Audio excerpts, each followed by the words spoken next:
League rules. Rules. And let's give him a smile. Awesome. Yes! Perfect timing. All right. Ah, finally we have our session day 2 going. Group B, day 2, and Gatekeeper is now officially part of the Group B group of players. I'm really happy about this. We're going to have a nice game here. Gatekeeper, one of the more experienced players here for our community, and he's going to pick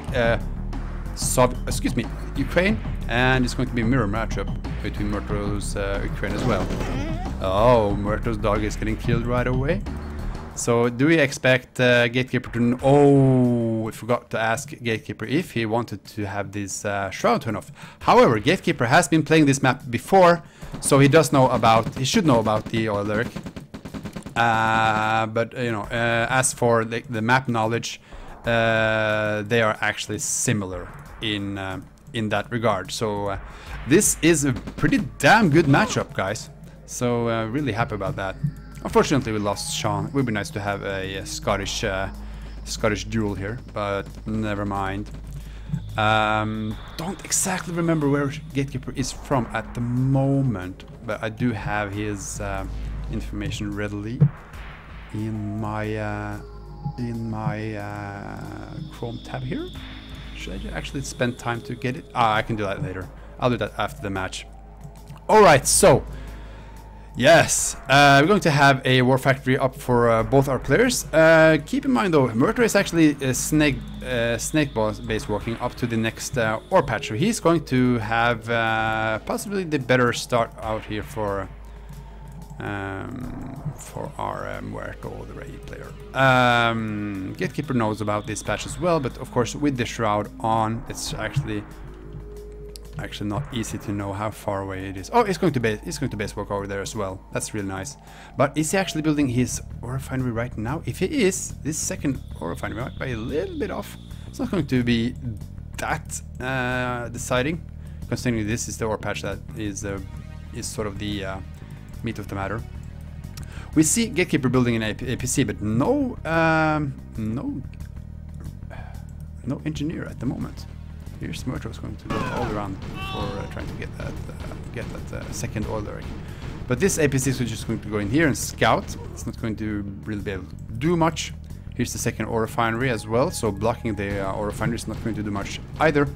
Just going to have a quick look on what Murto is actually doing. It's going to see that Murto is being completely greedy. Murto has built up some units around though.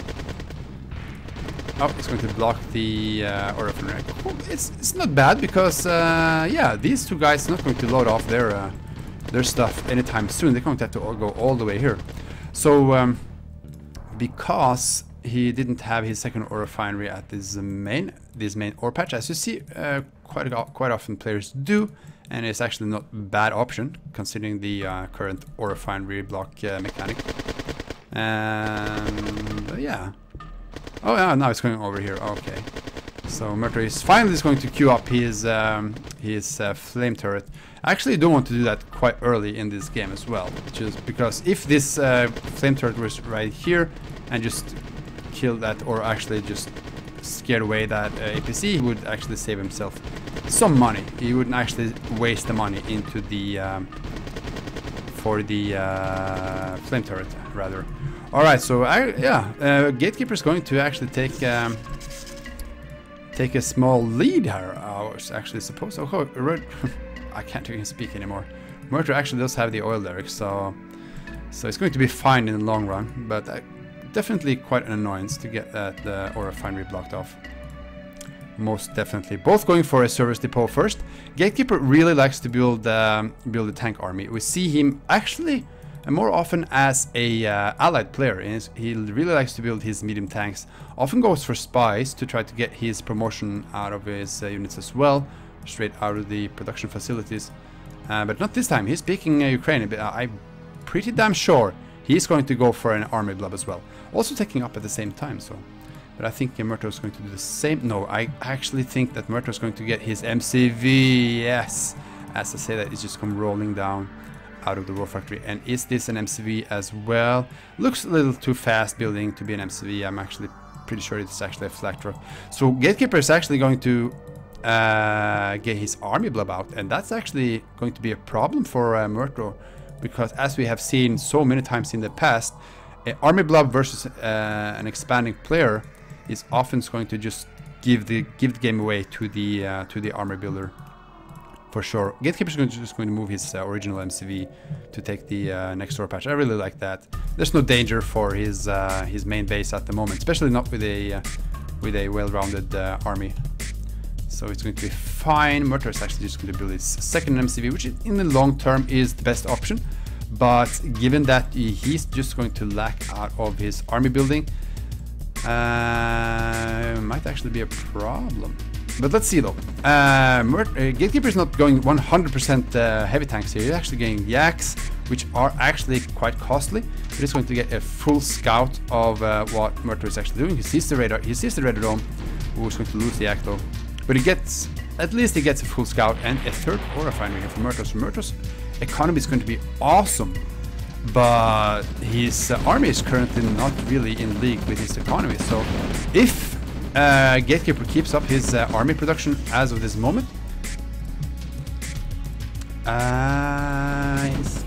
might actually give Murto some trouble. I'm really concerned about Gatekeeper having 4 harvesters. Can't really support continuous production of both the ground army and yaks. Yaks are actually quite expensive. Of course, you have to build a radar dome, which costs 1800, the airfield 500, but each yak costs like 1,000? No, it's actually more. I'm actually pretty bad at remembering the prices of these units. So that just means that with these early flak trucks, which Murto was building, which generally doesn't really make sense in early game on these types of maps, actually going to help him out on keeping Gatekeeper away. And with these Tesla coils, going to haul off against 1 V2 rocket, but this general army as well. So Murto, despite open up real greedy here, is just going to define here, I feel. Let's have a look at what it's actually seeing here. I feel like these players might... Oh dear Lord. Murto's engineer. How did you actually Gatekeeper allowed Murto to actually take his construction yard? I mean, he lost his original construction yard. Oh Jesus. This was the engineer, which originally was going to go all the way up here, but he instead decided to just stay around here with the engineer. And look at this. Does Gatekeeper even know? Now he knows! That NG! Yeah, ouch. Ouch, real ouch. And Murto is just in... He's probably real happy about this situation. What he essentially done is just tilting the game completely upside down. Gatekeeper is going to have to do some real damage here to Murto to actually balance this back. He's going to have to build an MCV, and that's going to stop his army, right? Man, but you know, Murto is just going to do fine here, right? Unless all Murto has to do is just make sure he trades efficiently versus Gatekeeper's army. It's going to be, look at this. He even has Tesla coils in every base. Oh wow. Oh wow. Wow. I think Gatekeeper is going to feel really bad about this. This is the most annoying thing that can happen to... Murto's even building a war factory now at Gatekeeper's original expansion. This is the worst thing that can happen to you in OpenRA, just having your MCV just captured. It's such a fantastically expensive expensive loss there. I'm out of words. I'm out of words right now. There's the MCV of Gatekeeper. What is he actually going to do with this MCV then? He can't expand here immediately. Oh, there's the ore truck just going right back here. He hasn't really been reassigned at the moment. Gatekeeper. And Muerto, with this extreme lead, I'm not going to be surprised if he's actually just going to take up. But at the same time, yeah, he has 3 war factories.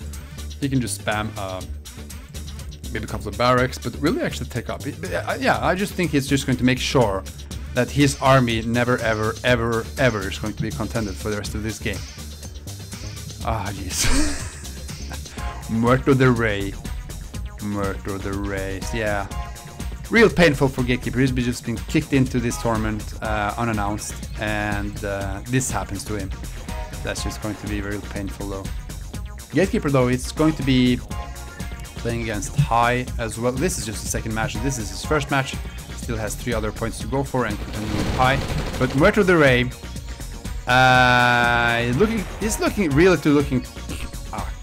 he's really looking to take this second game as well. And this reminds me of the previous group where 5S has had these 2 first games. He just took the 2 first points right away, which put pressure on Weeman and Anju to take to contend for the other points. Weeman, of course, doing the right thing actually. Alright, so here it is, the final push really from Gatekeeper. This is basically all he could do. He could, of course, do some other attacks, but yeah, he realizes this is the end of the game. GG, he calls it, and yeah, that's really painful. Really nice there. Yeah, the thing is, with the expansion, you really need maybe a couple of troops there. Lesson learned, I guess. Oh.